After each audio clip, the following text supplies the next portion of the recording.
Good evening, and thank you for joining us tonight for our Village of Alsip Committee meeting. Today is July 11th, 2022. We're going to call this meeting to order at 7:30 p.m. Can you call the roll, please?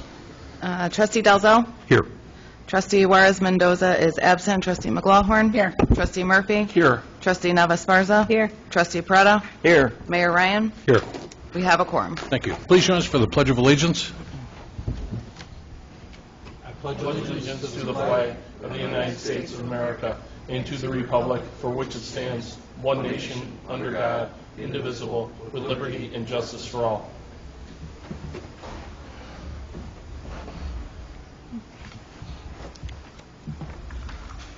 Okay, before we start with our reports, we do have a bid opening this evening regarding a fence replacement at the Heritage One apartment complex. This is roughly 1,000 feet of wrought iron fencing. All right, we actually got 3 bids received. Our first one is from Chaffee Construction, located at 6529 Cedar Road, Oak Forest, Illinois, 60452.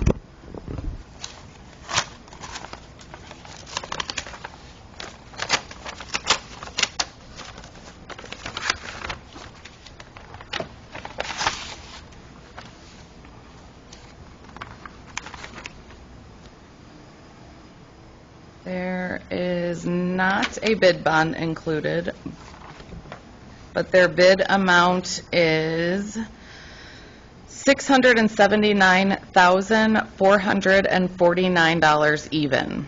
That's 679,449.00.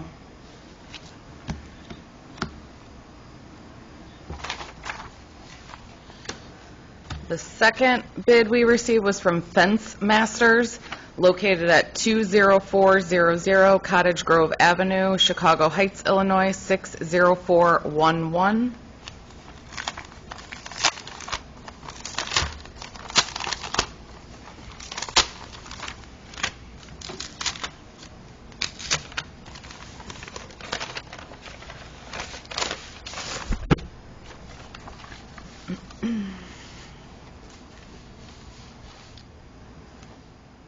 There is a bid bond included, and their bid amount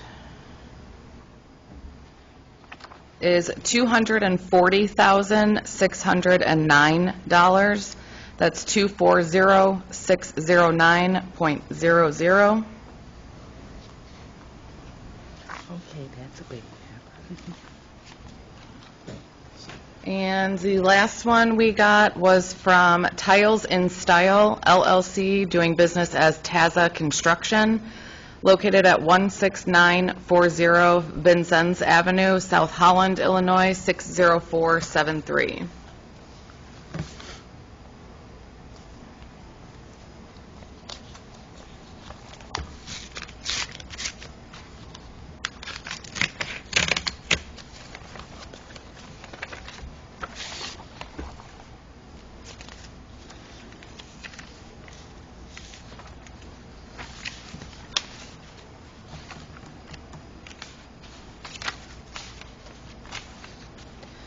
There is not a bid bond included, and their bid amount is $455,786. That is $455,786.00. And those are the only bids we received. All right, thank you. We'll go to our officers' reports, starting with mine. Hope everybody had a good weekend.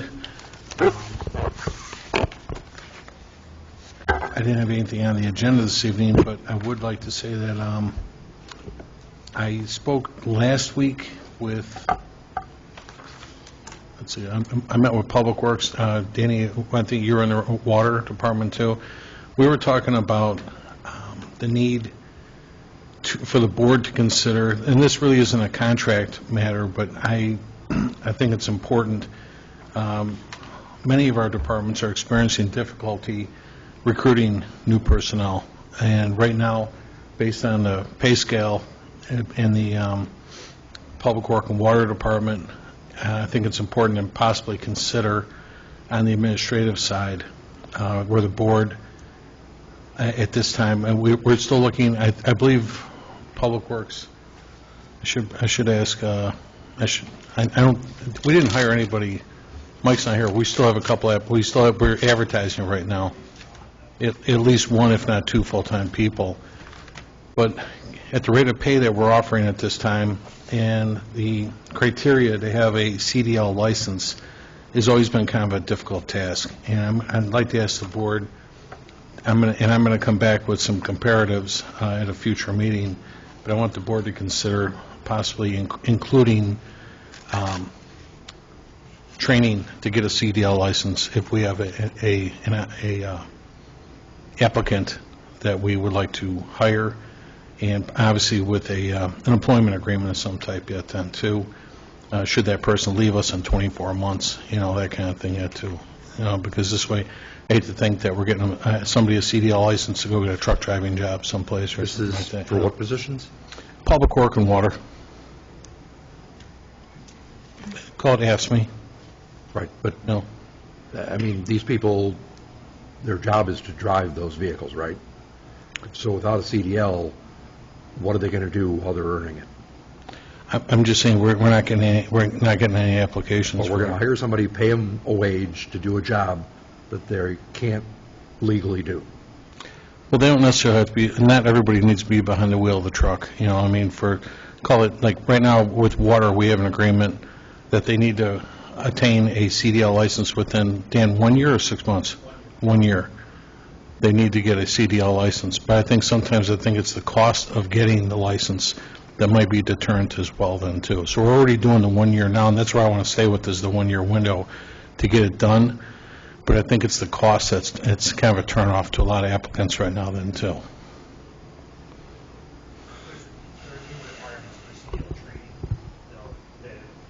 Oh, excuse me. Hey, Dan, I'm sorry. Could you get on a mic, please?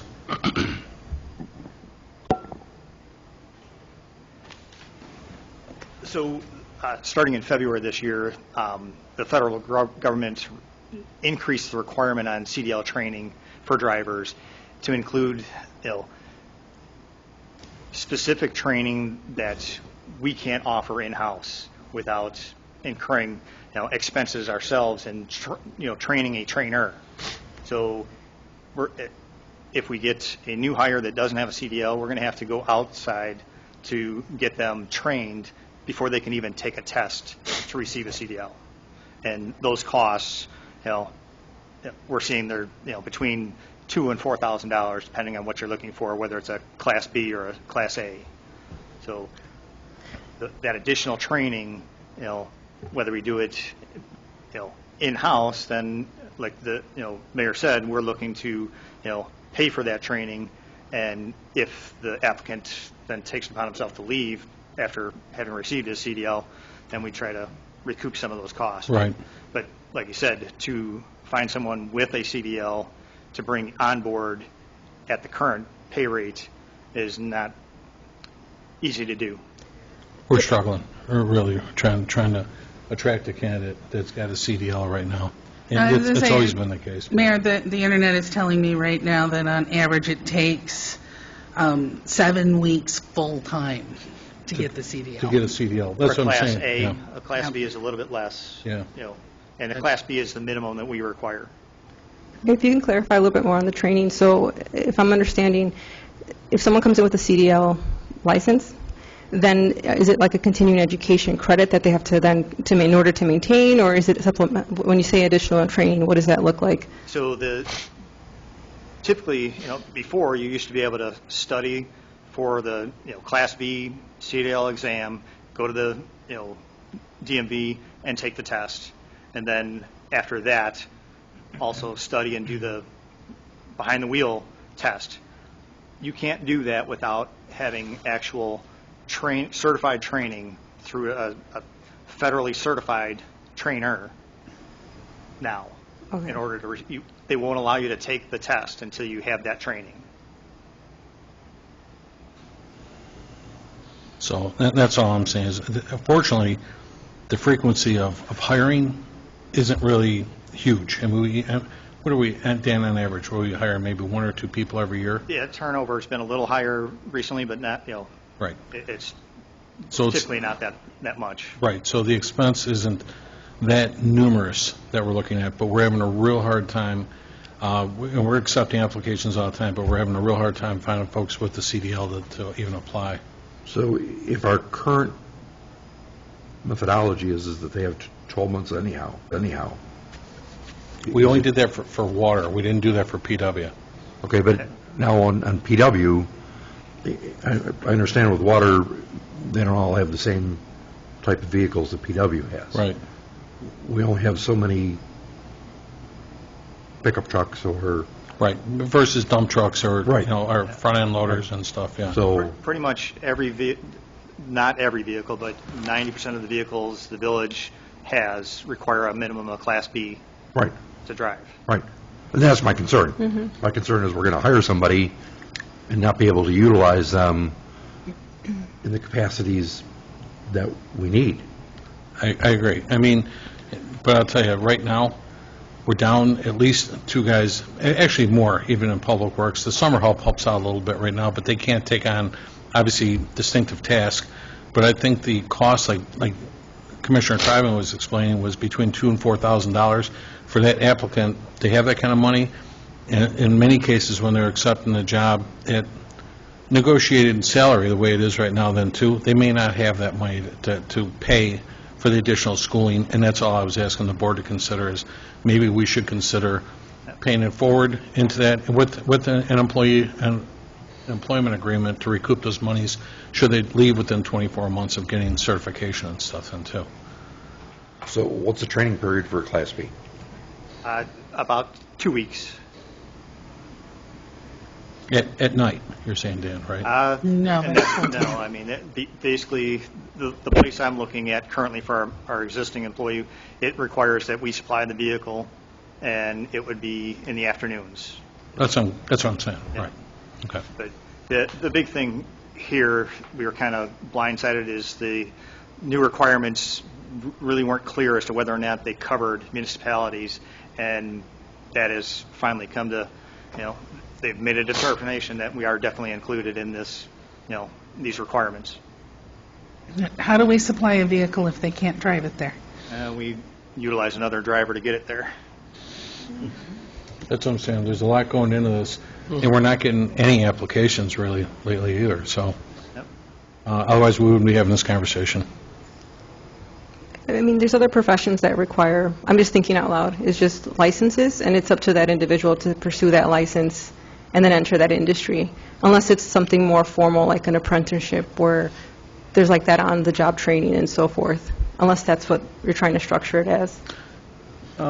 No, obviously, our focus is just on staffing, period, and like I said, I mean, Yes. when we go months at a time without getting any applications, that's a problem. Yeah, like the mayor had pointed out, though, yes, those people that are going about it and getting the CDL prior to looking for a career aren't entering the job at our current pay rate. So it seems we'd be more in line with maybe increasing the hourly wage and still maintaining the requirements to not put us in a difficult spot or a liability standpoint. We could try, but we just started those conversations, but we're nowhere near that right now. Okay. And I don't know, Trustee, how many, that could be 6 months, it could be a year before that comes around, But just like everything else that we're doing, though, when we're adjusting for the workforce for the correct pay to be commensurate with the job that we're offering, if we're too low, we've already established that for some of our other professionals. I don't understand why we wouldn't be doing the same thing for these. If we're too low, we're too low. Oh, I get it, but that's what I'm saying. Even in negotiations right now, we're just getting started, and we could be 6 months to a year out from completing those. But I'm sure that the union wouldn't mind a side letter to increase the starting salary for the representative. Oh, I'm sure you're right, that we could do that. I don't want to step on our negotiators' toes right now or anything like that. I don't know that would be the complete solution. I guess, again, we're still stuck at the cost of that CDL, and I agree with you. Maybe the offset with the salary adjustment could be the switch to make it happen. But that's us negotiating, I'm not going to say against ourselves, but that's us trying to push that negotiation a little bit sooner than later. I'm not opposed to, to assisting a qualified applicant, into a great employee.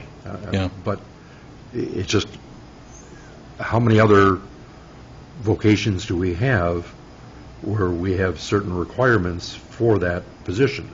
So, You're a medic? in accounting, somebody's got to have, an accounting degree. And, companies wouldn't look at me to be hired on as a pilot without my pilot's license. Right. Again, we're back to the rate of pay. And obviously, those are professional jobs that you're kind of talking about there. But, Dan, let's just say in the past year that we implemented the one-year rule for your department, have you gotten, what was the frequency of applications?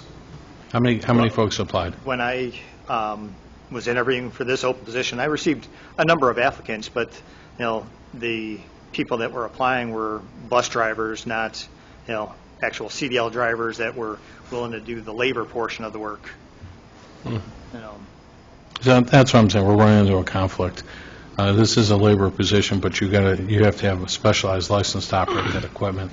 And then even with Danny's department, you've got maybe smaller vehicles. That's not all the time. You got dump trucks out there. You got front end loaders, all kinds of things We're going on. operating the same equipment Yep. as Right. Public Works. Right. So, but Dan, have you hired somebody under those conditions without a CDL, and did they get one, and how long did it take to have all that happen? He's was just hired in March, and he is currently, working to get his CDL. But again, these new requirements, weren't known at the time, and so now we're kind of Struggling a little stuck bit in with trying it. to figure out how we're going to resolve this issue, Right. with the additional training. So, Board, that's why I'm bringing this up. I've had this conversation with Dan. Mike's not here this evening, but Mike basically said the same thing, that he's struggling to try and hire somebody. We're trying to find a way to expedite that, and the best way we can. Right. And if we're hiring people in as laborers, and they don't have the CDL at that time, and they could perform the job of a laborer, and we got two people in those pieces of equipment anyhow, right? So, them being in the passenger seat because they can't drive the vehicle, I don't have a problem with, assisting to get that accomplished. But I don't want to go too long because we have presently issues where people will take the position, we front them. And they go somewhere else. Right. And then, good luck collecting. Mm-hmm. I don't know. I don't know that we've been that successful in those employment contracts.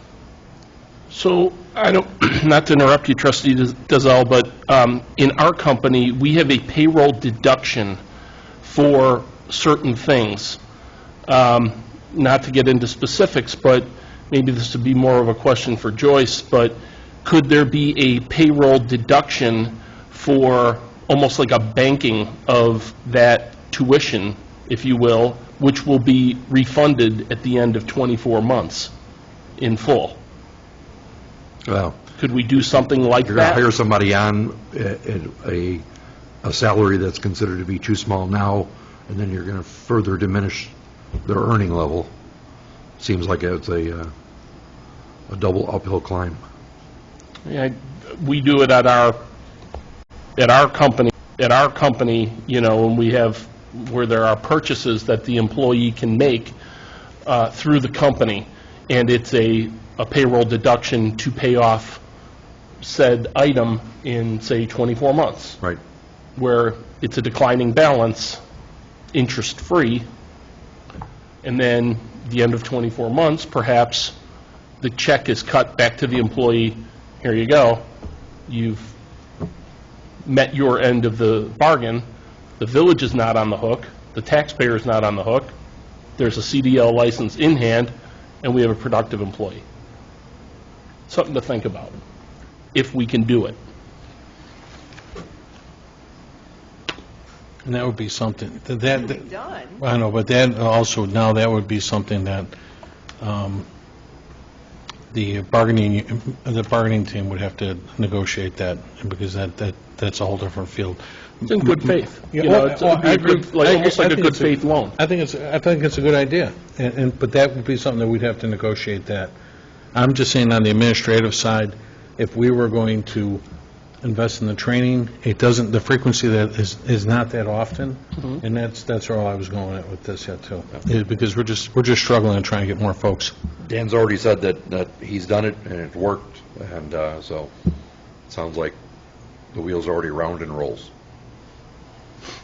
It's just, an acknowledgement, like the mayor said, that, there is additional, monies involved, Right.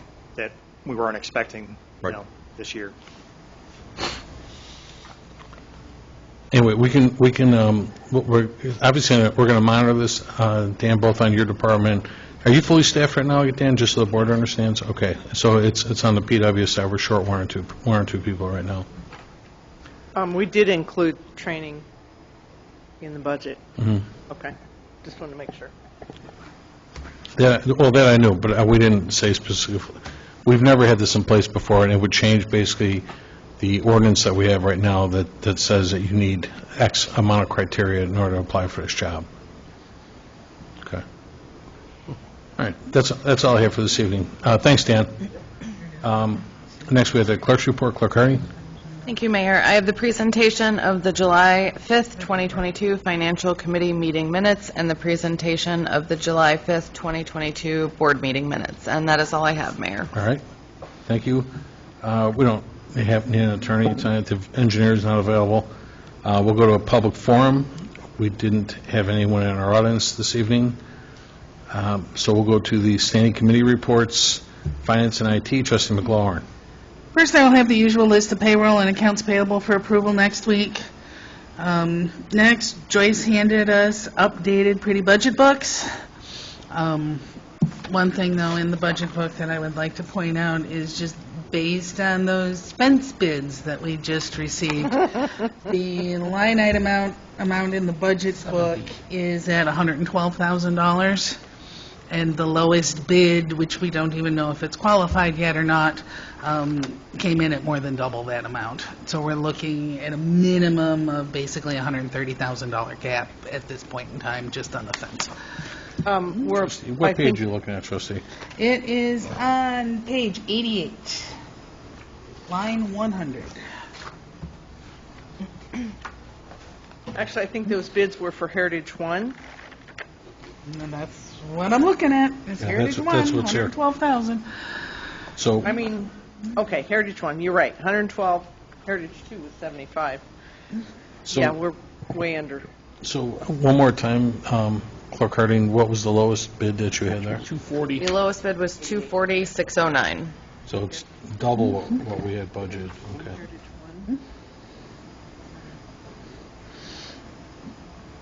Let's use caution tape. There you go. Roger, were you surprised by that number?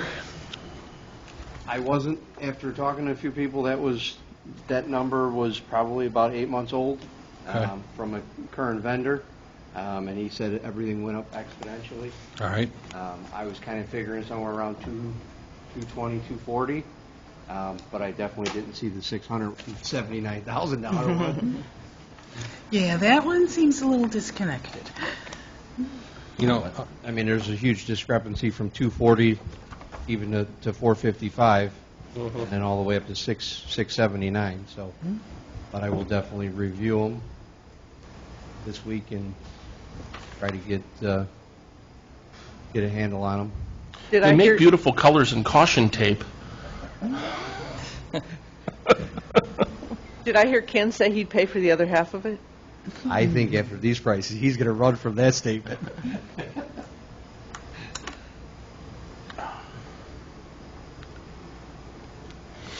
yeah, and Roger, what other bids are we going to be looking at? Did we get one for the swimming pool yet? We have not. I have not put that out to bid yet. They're currently still working on the painting. We'll be looking at doing the expense, and then the pool come basically in October, once we close the pool. And then probably within the next few weeks, I'll be putting out the floor for PD and finance, and then also the seal coating of all of the village properties. All right, thank you. Trustee McLaughlin, go ahead with your report. Okay, is there anything else you want to talk about on the budget, Joyce? No, I made the changes that we discussed last time, Mayor, the economic development, the TIF, we increased that for fire water. Right. And I'm sorry, I don't remember off the top of my head. Well, the other was, we were missing a couple of trustees last week. We did adjust the budget to facilitate, the police chief was told, we were ordering Dodge Rams about a year and a half ago, and they called back last week and said they would honor that same price a year and a half later. Those costs actually went up by about $8,000 per vehicle, but they're going to honor those same pricing from a year and a half ago if we want to take advantage of that. We had 6 vehicles reserved under our name. 4. 4 for police. They had 2 additionals that they were offering to us at that price. Well, because we were going to buy 2 additional out of seizure money, which we already covered, so we have 6 all day. Police chief said he could still use 5 of those 6, and fire said they could take 1 of them as well, because they have 1 in their budget for this year. And by doing that, we probably wouldn't see the need to buy more vehicles again, next year, because we just bought all of them now and stuff done too. So But we just got the Drangos, and we're going to get these now. that's what I'm saying, done. right? So you're going to have a dozen vehicles, basically this season, but I don't think we're going to be forced to buy more next year. I think we're okay for a little bit, and then we can get back into it again. But I think it'd be responsible to take advantage of these costs now, because this is under $29,000 for our vehicle, which is unheard of for a new vehicle right now and stuff then too. I mean, my neighbor next door to me just bought a new Ford 4-wheel drive. Seriously, he doesn't even have a 4-door. It's just a 2-door with the extended cab. I think I think he just got an XL. He didn't, no XLT or anything like that. There's still about $48,000 for a new truck. So I think it's a great price, and we should take advantage of that. But no, I don't have anything other than that to add to the budget. Okay, and then And then to go along with the budget, we will be approving the appropriations ordinance based on the budget at next week's meeting. And then finally, discussion of asset management software.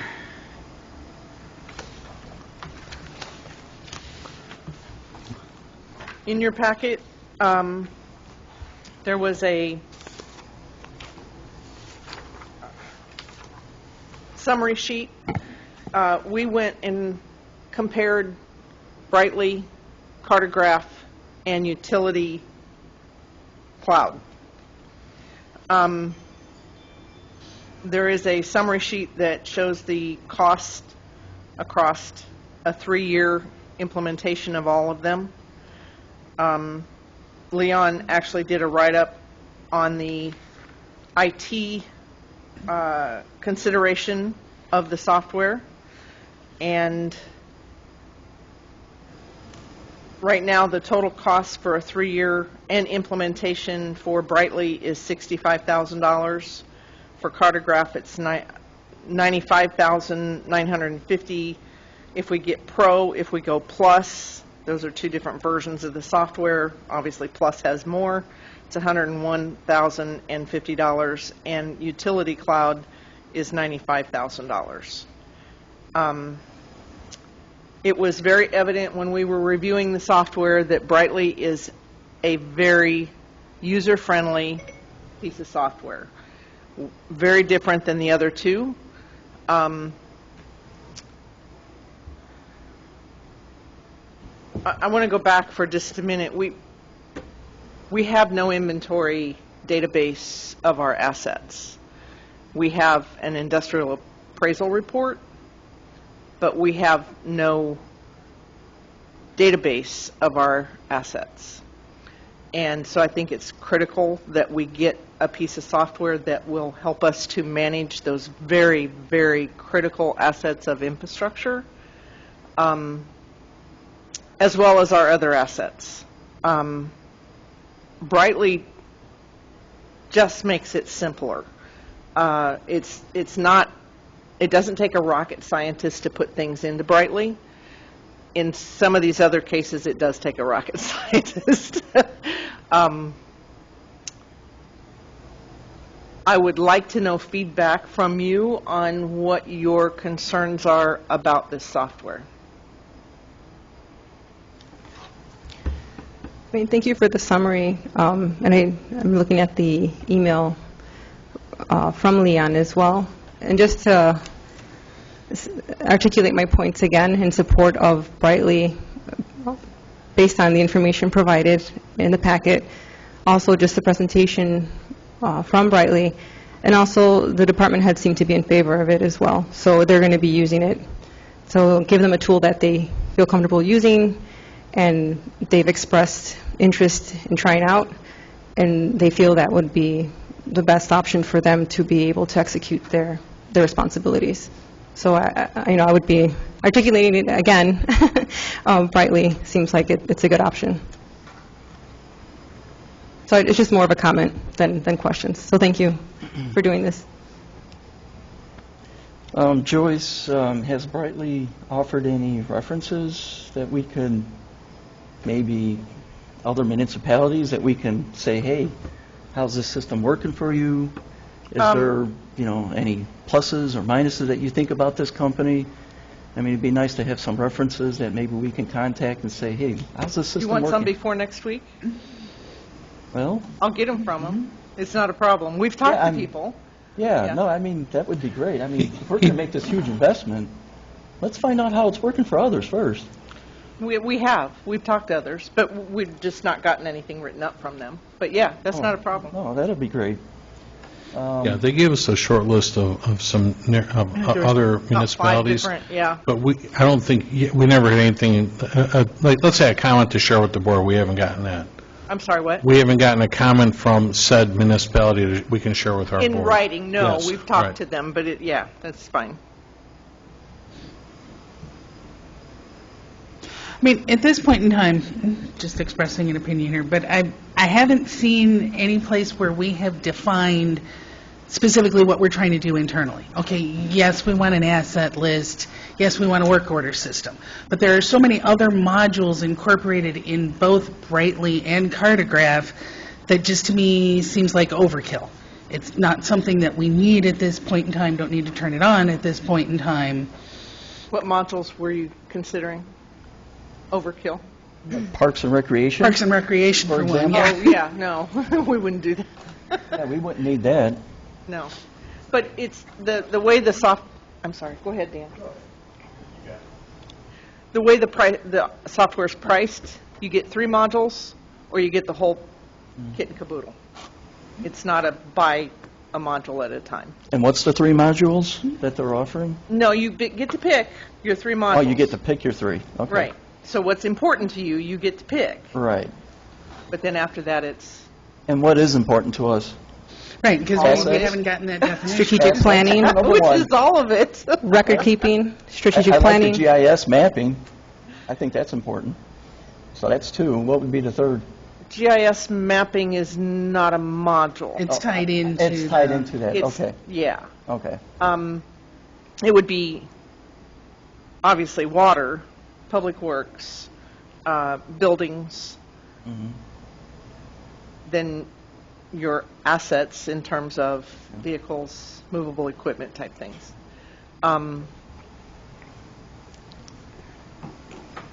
Is there any reason why we haven't had a presentation from other companies where they asked? I mean, in all due fairness, But they didn't, it's just a 10-minute presentation, so the board can have, and maybe ask questions? Of course, we can do that. It seems like, in my opinion, that a choice has been made for the one and only company that did a presentation. We had 5 people on the presentations for these other pieces of software. So Dan, Roger, Mike, myself, and Leon sat through the demos of these other products. It was very evident to us that these other products, Cartograph requires an administrator. There's a reason it requires an administrator, because it's complex. Someone has to put together workflows. It's not something that, yeah, you have to program it. Utility Cloud was also based upon, you had to define things ahead of time, and they didn't really have any canned processes to work with. Mm-hmm. The user-friendliness of it kind of put it out of our, what we considered to be usable here. I was going to say, now, at least my research online in regards to Utility Cloud is, to me, it just felt like it wasn't applicable to us at all, that it was No, the wrong it's not. software for It us. was very water-based. So, and yeah, not and very- not enough, right, of Yeah. other stuff. So to me, it seems, I mean, there's at least a dozen other ones out there, plenty geared towards municipalities, so it's just odd to me as to why we would throw Utility Cloud into the comparison when it really doesn't suit our needs at all. Because I thought we wanted to compare them to show you that we looked at other options. We've looked at probably 8 different ones over the course of a year. How many do you want us to look at? And if you want to look at them, why don't you give me their names, and we'll bring them in here, and we'll have them do demonstrations for you. I'll be more than happy to do that. I think a lot of times, I understand what the trustee's asking, but at the same time, we do put a lot of emphasis into, as everyone here acknowledged, the work that our IT department put into comparatively looking at these products. And I think Leon's opinion on page 143 is well taken. And it's not for me to read into the record at this time, but it's just an opinion that Leon surmised. And I don't want to use any company names when you're looking at that, but I think it's worthy of taking a look at his opinion on that again then too, if it means simplifying the opportunity. I mean, nobody's against having a presentation made by any of the other two companies, but obviously we had IT review the equipment and all the data to form an opinion in this case yet too. So if the board wishes, as Joyce just said, to have a presentation by, we've done this in the past with red light camera companies, it can be a little repetitious, but I think Leon kind of made the point with where he was going at with this. If you'd still like to have a presentation done, we can make that happen. We haven't had this equipment ever in the history of the village prior, and I'm certainly not taking this lightly to make a snap decision, but if the board wishes to have presentations from both the other two companies, we can certainly do that. As you said, Trustee Parada, we only had one company come in, but at the same time, Joyce, did you say you sat through this with your IT? All three of these, companies? yes. Who was in that meeting? We had different, No, on our behalf, who was in there? well, we had different meetings for each one of these, and I Okay. think Roger couldn't come to Utility Cloud? I was there for all of them. Okay. But you were there for all three, Roger? You missed a little bit of the utility cloud. Mike Frater was there, and Dan, you were Dan? on, you got to come to, which would have been Cartograph. Right. Okay. And how much, gentlemen, how long do those presentations take? We had to go twice because the system crashed. Oh, I remember it crashed one time, yeah. The utility one was probably about 45 minutes to an hour. 45 minutes to an Both hour of them were for about- utility cloud? Both of them Okay. were about an hour I was apiece. present for with the utility cloud. Right. We did, I want to say 3 with Brightly. Leon and I did a fourth one because we About just wanted 40 to go back and look at 45 minutes it. all, times 3. I sat through one of those in its entirety, too. So, again, Board, we can certainly get a presentation, and I want to put, I know it's important, and I want to put a value on everybody's time, including theirs, the presenter, but just to be fair to them, but is it the wish of the Board to get a presentation from these companies? I don't want a presentation. Neither do I. I mean, I'm not going to use the software. The professionals are talking about what it is that they want. Let them choose the tools that they're going to be using. thank you. Well, and that's why I'm kind of circling back to where we came from here with this. We had, 3 or 4 department heads involved in this. You had the mayor's office sit on, well, I only sat on one. I didn't meet the other companies. And certainly, we've got a lot of confidence in Leon Giacchetti. Sorry if I was goofed that up. Spaghetti, Giacchetti. Giacchetti, there you go, Leon Giacchetti. Leon does a wonderful job here. I'm really proud of him. But I think, Board, sometimes we may have to just rely on what we're being given here in the interest of professional time. If you folks want to have that here, we can certainly do it, but I don't know that it's necessary, is my point. And I don't understand, and thank you for saying that, Trustee Dazell and Mayor as well, and Joyce for the work, and the department heads, but I don't, trying to articulate my thoughts and maintain my composure. But I don't understand the resistance when we're presented with these options, and it seems that a lot of work has been done to kind of vet these different options, and also the years of experience that these departments have in their respective roles. And even when, I was first brought onto the board or elected, and I met with them, with some of them, because you weren't here at the time, Joyce, and they wanted to incorporate technology in their departments to do some of the things that they mentioned in order to have, not to rely on Excel sheets that maybe one day they just disappear, right? God forbid that happens. So, I utilize technology day to day, and I've used different CRM systems myself, and I understand that one CRM system that I use does need an administrator because it is complex, and the other is more user-friendly and gets to the point of what I need to do. So I value the opinions of the department heads, and I don't think that they would steer us in the wrong direction in regards to a tool that they need and they feel will strongly benefit them and also the village. And I appreciate the trustees brought forth some names of some other companies that had been looked at in order to sit there and make sure that we're getting our bang for the buck. I appreciate that a lot. I tell you what, I think if it helps us wrap this up, it was a fair question to ask about actual endorsements or, criticism from the other municipalities.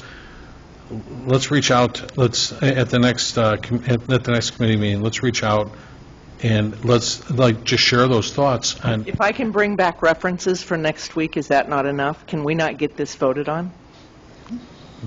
maybe, but what I'd like to say is, just to be fair to all 3 competitors, if we can get a statement from the municipalities that the 3 of them are representing, and just say if there's a plus or minus, this way we're not biased to one company. That's I think Tinley just got cartographed.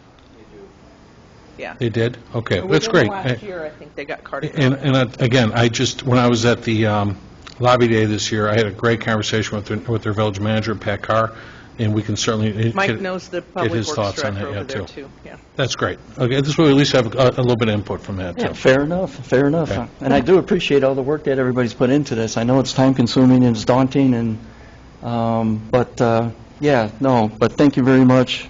I appreciate it. This way, Trustee Preda, this way we can at least wrap this up, and we can get an opinion from a couple of the municipalities on how this is working for them, and That would be bring it back great. to you folks. Perfect. Okay. All right, very good. Next, That's all I have under Joyce, finance. Mayor. anything else? No, that's it. Okay, thank you. Let's go to the Fire Committee report. Trustee Murphy? No report tonight, Mayor. All right. Thank you, Trustee. I met with the fire chief today, but nothing that we need to discuss right now. Next is Police and Traffic Safety. Trustee Dalzell? I have nothing on my agenda. Deputy Chief, anything? The monthly report should be forwarded to you within the next couple of days. Okay, so we'll have that. Thank you. I did want to share, Deputy Chief, the meeting we just had with the Fire and Police Commission a little while ago, Again, I know we just approved the police contract a few months back, and everything went really well. If you're willing to share with everybody, Deputy Chief, how many applicants did we just get for the police department? So approximately, we had 9 people to sit for the test. 4 of them passed the written, which left us with 4 viable candidates.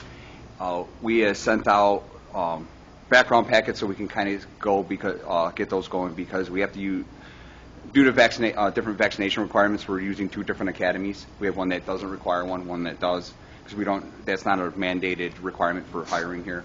So, but we had to start getting this going, so we thought we'd get a head start on backgrounds. So those went out approximately a week and a half ago. I only got 1 background of the 4 back. So right now we have 1 viable candidate. We are going to be helping the police and fire do their oral assessments this year, and in the spirit of moving things along a timeline to get people into the academy. It's also been, after my conversation with them, I recommended them to start a new testing process, because we have far more openings than we have viable candidates at this point. We actually have, which the board is aware of, we've got 2 pending retirements coming up. Yes, Sergeant Resney is pending retirement, and so is Lieutenant Mikas. And with those 2 retirements, we do have 2 officers right now with field training officers that are going to help be coming up pretty soon. Yes, they're still in their first phase. They have approximately 2 more phases. They're going along as planned, no hiccups so far, so those are all good signs. Hopefully that they'll be out and about in sometime September on their own.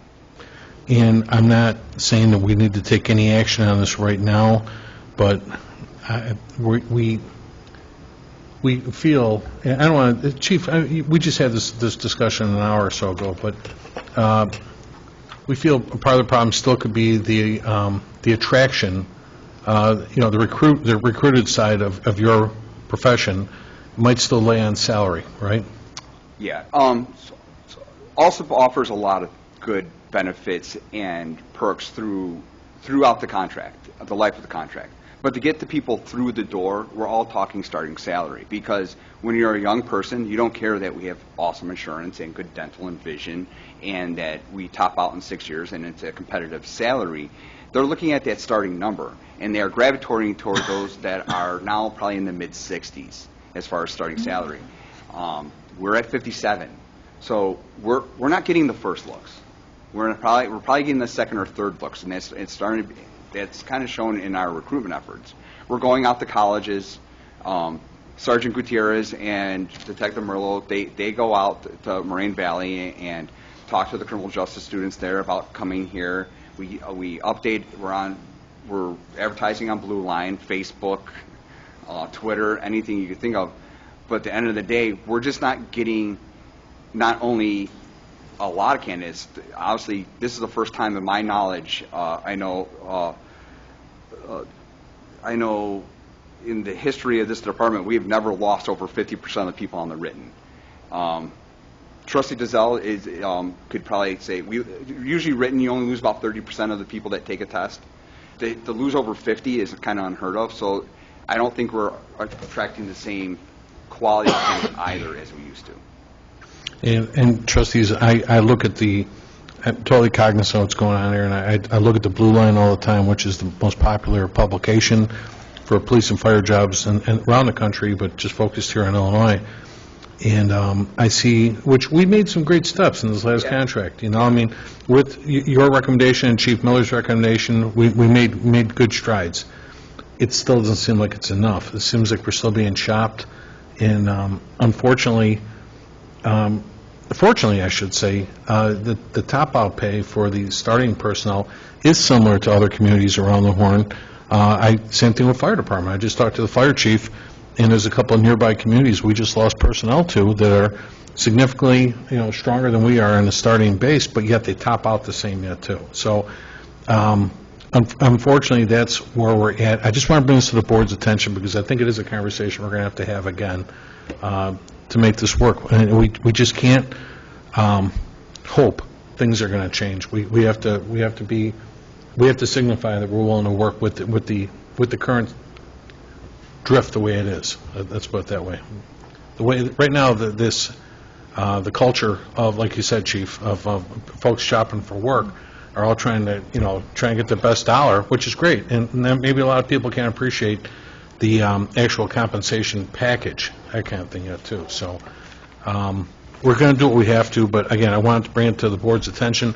We had a very good conversation with the Police and Fire Commission tonight, and they're going to be advertising even in the newspaper coming up, that kind of thing yet, too. And we're going to utilize the job board over on 123rd and Cicero. We're going to do everything we can to let folks know we're taking applications here. And those in the market know where to look, but we're going to do even more if we can. All right? So, but otherwise, Chief, I told Chief Miller last week, the new cars look great. You guys went Dodge now, and they look really nice. I saw you got a couple of them out. Yeah, we took what we can get. We didn't have a lot of choice out there. But yeah, we're very happy with them. They seem to drive very nice. They're overall pretty impressive. We do like them. We did amend our budget, Chief, to include those Rams. So I told them for those kind of prices, you're not going to see that again yet, too. Yeah, they're basically giving it to us at an $8,000 discount. Right. So, no, hopefully everything else is going pretty well, and certainly we're going to do what we can to support the department. As like we talked about before you came in, we're trying to do just as much for PW and water and building departments and stuff then, too. They do an excellent job. Yeah. Thanks, Chief. Anything else, Trustee Dalzell? That's all I have, sir. Thank you. All right. Next, we have Public Work and Boat Launch Committee. No report tonight, Mayor. All right. Then we'll go to Water and Sewer, Trustee Navas-Barza. No report this evening. Okay. I will say, hey, Danny, I was telling Roger recently, that new underground water retention of a tarp house, have you seen all the construction going on back there? That's amazing. I mean, they've got so much heavy equipment back there, it's nuts. I mean, I know MWRD doubled their water retention capacity, but those guys are really going to town. It's impressive, all the new sewer lines and everything else that they're putting in back there. So, thank you. Next, we have Building and Health, Trustee Peretta. No report this evening, Mayor. Okay. Trustee, again, to recap real quick from last week, too, we were missing a couple of trustees. Just as a reminder, in next week's board meeting, I'm going to put in there, we had a presentation last week, board, from Impel Union over at 124th, 125th, and Cicero, asking for an extension to erect a privacy fence around all the homes back there. Originally, they were quoted, much like we just talked about with this wrought iron fence thing, he was originally quoted somewhere around $150,000. That's gone up over $500,000 right now. So they're asking for at least a year's extension to get that fence up. Roger said outside of that, everything else is in compliance. They can start using that parking lot? At this time, yes, it is. Okay.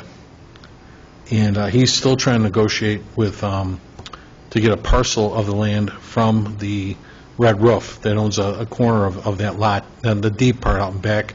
He's trying to acquire that, but that hasn't happened yet then, too. Which would be great. This way you can cap the whole thing the same way. I hate to think that fence would run right down the middle of that property and stuff, and too, when it gets there, but who knows? Hopefully they'll work something out. I have no say in that. All right, thank you. We'll go to Human Resource and Insurance, Trustee Murphy. No report tonight, Mayor. Trustee, I'll let you know, in that area, today, we did have a really good interview with someone this morning for the HR position. Mm-hmm.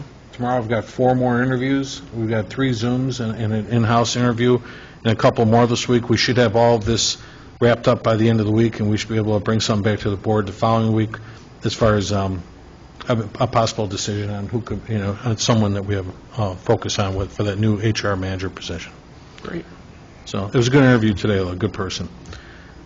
Next, the special committee reports, economic development, Trustee Navas-Barza. Just requesting an update in regards to TBK's property on 117th and Pulaski. It's looking a little abandoned, just overgrown, I guess, weeds at this point. And they should have a responsibility to maintain that property. Oh, sure. Raj, any update from him? I have reached out to him on multiple occasions. I did ask him to knock all the weeds down to make sure that it's being maintained. I will definitely call him tomorrow morning and tell him to get out there before I could start giving him tickets. Okay. And any news as to when they're going to break ground, or what's the holdup, or? I'm not sure. We get all the MWRD stuff back. I don't know exactly what he's waiting for. I was told about 3 weeks ago that they were going to go in and start doing ground clearing and then get the drawings to us and have everything ready to go. I have not received that at this point. It just seems like we got to stay on top of this. Even Oh, we with are, the Impel Union, they request, the extension for the fence. Had they been on top of things during the construction, when they got that quote, they should place the order for that fence. I don't know if they could have. Seriously, I think it was the end of the year when all that went down. They could not have because they were waiting to put all of The underground stuff. underground and the asphalt in. I'm not saying the install, but I'm saying they could have sealed the deal, and they would have locked in their costs, and it just, some of the delays are caused by the people themselves. And to the trustee's point, is that they always seem to come back and request of us modifications for delays that they've made. I know we got all this paperwork done and everything was going really well and all this kind of stuff. I can certainly go back and look at the RDA and make sure they're in compliance with this. Off the top of your head, do you know when that shovel is supposed to hit the ground for them? Not off the top of my head. All right. I'll send her back there tomorrow. I'll look at the RDA tomorrow and I'll double check it. And especially since there was another business that was interested in locating in that area as well. Yeah. I mean, why miss an opportunity? Oh, I agree. But like I said, when we had that last conversation, Allison, it was just coincidence, but everything popped. So, well, I'll double check the RDA tomorrow to make sure, that's all. Thank you. And then also, under economic development, Roger just told me they're going to be doing the ground clearing at 3600 127th Street. That was the discussion that I had over the past week and a half. Yeah. They were going to start clearing it right after the 4th of July, so that they could, in anticipation for IDOT and their curb cuts and their MWRD permit, they were going to go in and start doing the lane clearing. Well, again, a little bit of bureaucracy. We are seeing a little bit of a holdup on behalf of IDOT right now with the curb cuts that were supposed to go in for gas and wash. They were supposed to actually get like a stack lane, right, to kind of move cars into that? For the gas and water, 30 Costner and 127. Right, so, We're still waiting on that one, and obviously they're already open, but they want it to be completed by August, and they're not even close because they haven't gotten any paperwork back from IDOT. right. But I'll check on the RDA tomorrow on the other trustee. I'll let you know about that. Because I'm really interested, too. I was really, when I heard everything got approved, I'm like, okay, great, it's going to start happening. I did last Wednesday, I did do a short, I ran a Matt Weil over at Firewater. That place, it looks nice. I mean, you should, on the inside of that, he's got really tall ceilings. You can tell from the building as you look at that. And it's being done well. And actually, some of the utility companies you've seen too, like NICOR just asked a little bit more of him. And they're absorbing the costs as they should and stuff here too, but just ventilation system and stuff like that. He's going to have a double smoker in there for brisket and stuff like that too, but it looks good. And they're getting ready for parking lot. He said he's kind of shooting for 45 to 50 days to try and complete that project. You better kick it. I told him the same thing, but 45 to 50 days, he better have a massive crew out there. yeah, no, I mean, when I was out there Wednesday, everywhere you looked, there was equipment moving out there and stuff yet too. So hopefully they get it. But I tell you, what's really wild that when you get a chance, when he talked about, when I told the board about all the additional underground work, that was amazing. When I went out and looked at that, did you see how many sewer covers are over here? His parking lot is loaded with sewers. I mean, MWRD, like I said, they double the capacity for water retention and stuff then too. He's got to have a dozen sewers. In one area alone, there's got to be 4 within like 12 feet. That kind of thing yet too. So, no, in other words, what I'm seeing supported what he's talking about and stuff. There's a ton of work going on over there and stuff yet too. So, we'll see. All they had to do is drill a little deeper and then gone and do it right to the exactly. Somewhere down there, that deep tunnel thing is down there. Yes, right there. So, other side. yeah. He's going to open in 50 days. He probably has John Taffer on speed dial from Bar Rescue or something. I don't know. He's determined. Matt's in there, he's Not working. happening, but Thank you. Village Properties, Trustee McLaughlin? So we already had the bid opening for the fence replacement at Heritage One tonight, so I have no report, Mayor. All right, thank you. Ordinance and Legislation, Trustee Peretta? No report, Mayor. All right, thank you. Planning and Zoning and Licenses Committee? Take that. Discussion of case number 2022-05-R-200 for re-subdivision combining one lot into two. I don't like that combining, we're separating. For the property located at 11338 South Avon.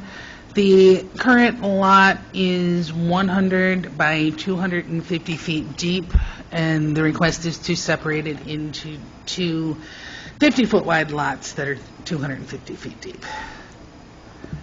And Planning and Zoning held a public hearing on May 4th of 2022, and the motion to approve carried 7-0 in favor of. That's all I have, Mayor. We're going to need an ordinance for that to get approved yet, too. Before I have Mike draft that ordinance, I'd like to get just to ask the clerk if you maybe just do a poll for a consensus, asking if we should have the attorney draft an ordinance to approve this subdivision. Okay. Roll call number one for a consensus to have the attorney approve, Draft an I'm ordinance. sorry, draft an ordinance for the re-subdivision of combining one lot into two lots. Trustee Dalzell. Yes.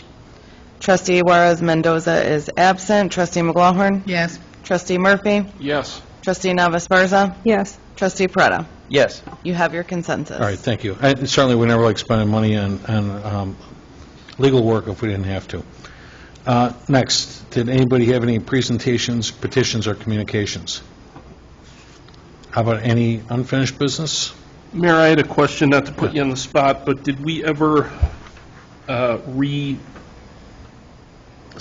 the mulch spreading for the boat launch? Next week, July 16th. Oh, okay. Help if I showed up to a meeting every now and then. Yeah, so, Gotcha. we're actually advertising that right now, too, Trustee. Great. Thank you. I believe it's the same time. Mike said 9:30 to 12:30, something like that.